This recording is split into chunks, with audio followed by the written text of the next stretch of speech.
This video is brought to you in part by GOG. Welcome back everybody to another episode of Direct Comparison. In today's episode, we're going to take a look at the recently released first-person shooter game Serious Sam 4, and see how it compares both visually and from a gameplay perspective to its predecessor Serious Sam 3 BFE. For this analysis, both games are being played on the PC with their settings set to their ultra presets at a native 1440p resolution. Though, for the sake of capturing cleaner still images, the motion blur options will be disabled. Also, if you like what you see here and want to play the game for yourself, you can pick it up DRM free at GOG.com using the link provided in the description.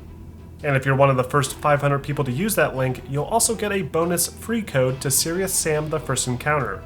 You can find more details in the description below. Alright, so let's kick this comparison off by first taking a look at our character models, starting with Sam Serious Stone himself. Now, the first thing that really stands out to me with this character model is Sam's hair. Not only does it appear shorter than before, but it also looks a bit grayer, giving him a slightly older look.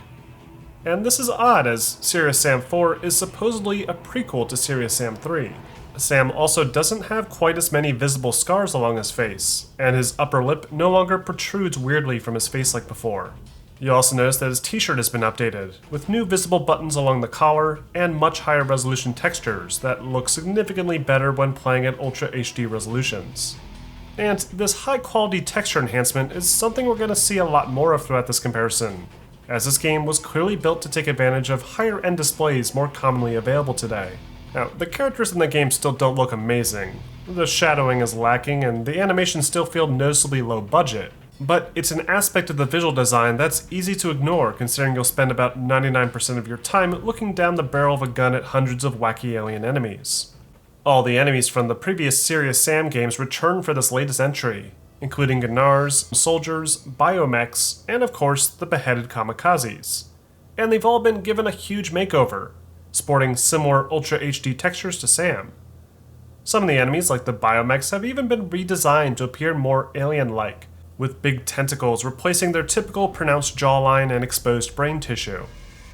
There's even a bunch of brand new enemies to contend with, like these possessed grunts that will run at you with Wolverine-style claws, the space mummies that were first introduced in the VR exclusive The Last Hope, and this guy, the emetic anthropolyp, that can belch up acid if you get too close and will explode after hitting him enough.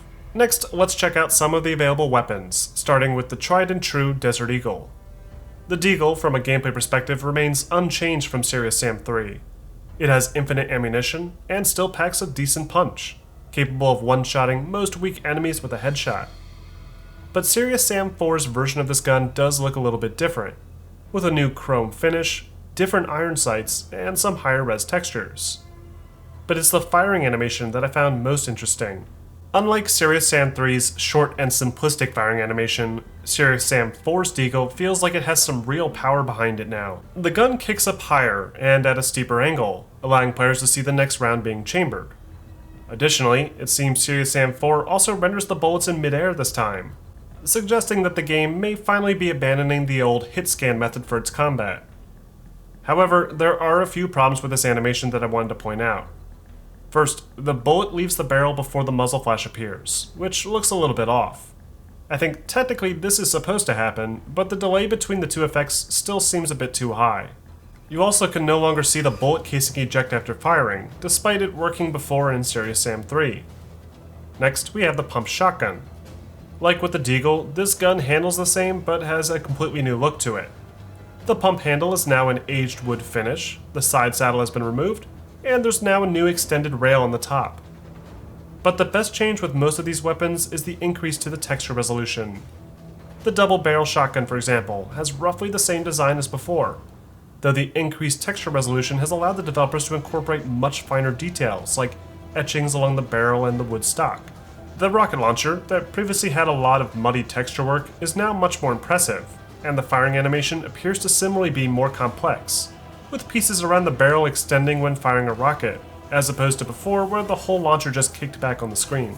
Overall, the big takeaway here is that Serious Sam 4's character and weapon models all feature some decent improvements to texture quality and complexity, and are probably the most noticeable visual improvement that have been made between the two titles. Next, let's talk about the environments. The environments in Serious Sam 4 are kind of similar in structure to those offered in Serious Sam 3. The levels start off very narrow and claustrophobic at first, with players needing to roam the battle-torn streets of what I believe is supposed to be Cairo in modern-day Egypt. But as more enemies are introduced and the player gets their hands on bigger and badder guns, the environments slowly begin to grow in size, eventually culminating in the massive open canyons and courtyards in the final act. Serious Sam 4 is built around this same general principle, only instead of the dull browns and grays of the North African cities from before, this new game takes place on the Italian peninsula, in and around the Vatican. This change in scenery makes for a much more lush and vibrant location to fight in, with dense forests and tall mountains along the backdrop. And like with the character and weapon models, all the texture maps here are beautifully detailed, with the only reoccurring issue I ran into being some annoying flickering that occurred after some map loads. But it's the sheer size of these environments that really impress me. Some of these locations are massive, with big sprawling open landscapes filled with a mix of tree objects and distant sprites to help complete the illusion. Don't get me wrong, these aren't the best looking game worlds today. In fact, they look pretty dated. But they're still a big step up from what we saw in the last game. And what's more, a lot of these environments are semi-destructible, with trees, walls, and stone pillars all collapsing when hit with enough force. Serious Sam 3 featured the same level of destructibility, but because of the big empty desert setting, it wasn't quite as prominent. Now, let's take a quick look at the lighting effects. Here we don't see quite as big a leap in quality. The lighting is still completely static and baked in, with no form of volumetric effects or global illumination at play. And staring towards the sun typically causes the entire screen to light up in a way that just feels weirdly artificial. However, I do appreciate the much more vibrant color tone in this latest game. Serious Sam 3 has a tendency to look really bleak and unappealing most of the time, with a sea of brown and gray only occasionally being broken up by more colorful enemy models and gore effects. But Serious Sam 4 takes the series back to its more colorful roots, with bright green valleys and blue skies combined with similarly bright and colorful enemies.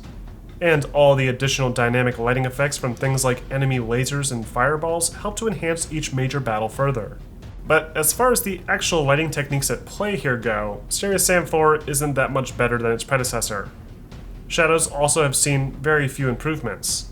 You still get some nice projections from complex environmental props and enemies, but you also still get this really bad dithering that still is plenty noticeable even when the game's settings are pushed as high as possible. Then of course we have our effects. Now, there's a lot of different effects in the Serious Sam games, mainly explosions, gore, and destruction.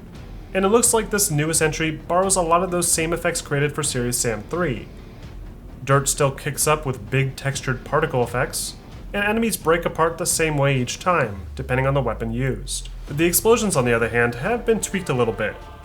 First, the fireball is now much brighter and more prominent, consuming much more of the screen when detonated from the same distance. And the smoke effects have similarly been reworked, with thicker plumes of black smoke as opposed to the low-res dirt texture used before. Granted, the terrain this explosive is detonating on is different, and we should expect the dirt to play a bigger role in the effect in the older game. But the black smoke still looks much more believable than the dirt cloud used before. I also like how they preserve the way vegetation reacts to these explosions, so grass and trees will still blow back in the same way. Serious Sam 4 also greatly improves the way water reacts to the player. In Serious Sam 3, water is practically motionless, and you can only trigger basic ripples when firing at it directly. There's no wave simulation and no sense that you're even in the water itself. But Serious Sam 4 improves this a little bit, with some slightly better reflective surfaces and great new fluid effects that react to the player, enemies, and even projectiles. It's rare to cross over water like this throughout the game, but it's still a nice touch either way. But one of the most impressive feats in this game, and the earliest thing you're going to notice when you boot up the campaign, is the absolutely insane scale of some of the battles. This epic battle is easily one of the biggest on-screen battles I've ever seen in a game, with thousands upon thousands of individual NPCs spread out for miles around. It's simply incredible that it even runs as smoothly as it does, all things considered. Serious Sam 3 had some large groups of enemies at the very end, but nothing even remotely close to this scale. Huge skirmishes like this have always been a signature of the Serious Sam series, and this sets the bar higher than I ever could have imagined. Now, if you break this sequence apart, you will notice that a majority of the enemies are very basic foot soldiers, with only a handful of unique enemies tossed in like biomechs to help add to the scene.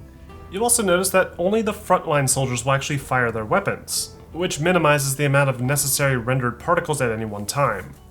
But regardless, it's a pretty wild sequence, and certainly sets the bar high for the series. Now before we get to our sound comparisons, I did want to mention a few important changes that have been made to the gameplay design. First, there's a new skill tree system. Throughout the game, you'll find these big red orbs that can be collected and spent to unlock new abilities, including abilities like regaining health from melee kills, extra supplies from defeating enemies, and best of all, the option to dual wield almost anything in the game, including the cannonball launchers. This adds a totally new angle to the shooter mayhem, and gives players a chance to customize their experience a little bit, while also encouraging repeat playthroughs as well. Another new feature in Serious Sam 4 are optional side quests.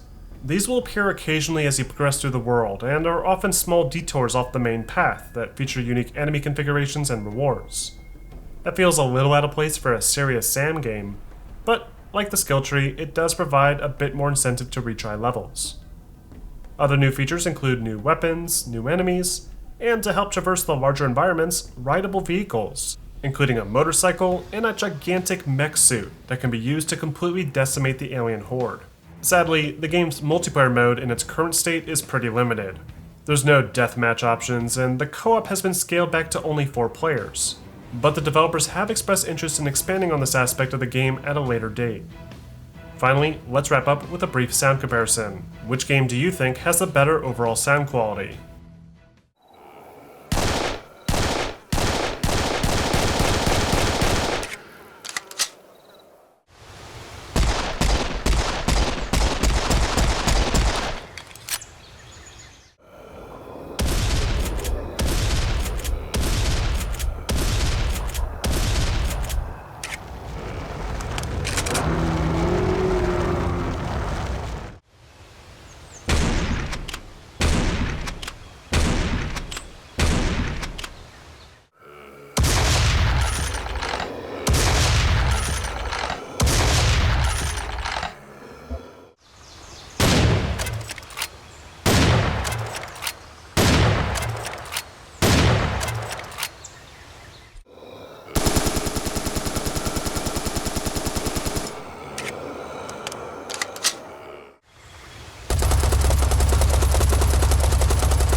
And that wraps up this episode of Direct Comparison. Overall, Serious Sam 4 has a few minor improvements to its visual design over its predecessor. All the character models now sport high-quality textures and slight redesigns, and the weapons are significantly more impressive looking than before. The environments and lighting could still use some work, as these do look a bit dated at this point. But the absolutely massive scale of some of the combat encounters is absolutely worth trying out. But what do you guys think? Are you impressed with Serious Sam 4, or do you prefer Serious Sam 3? Let me know in the comments section, and don't forget to like and subscribe for more videos posted every week.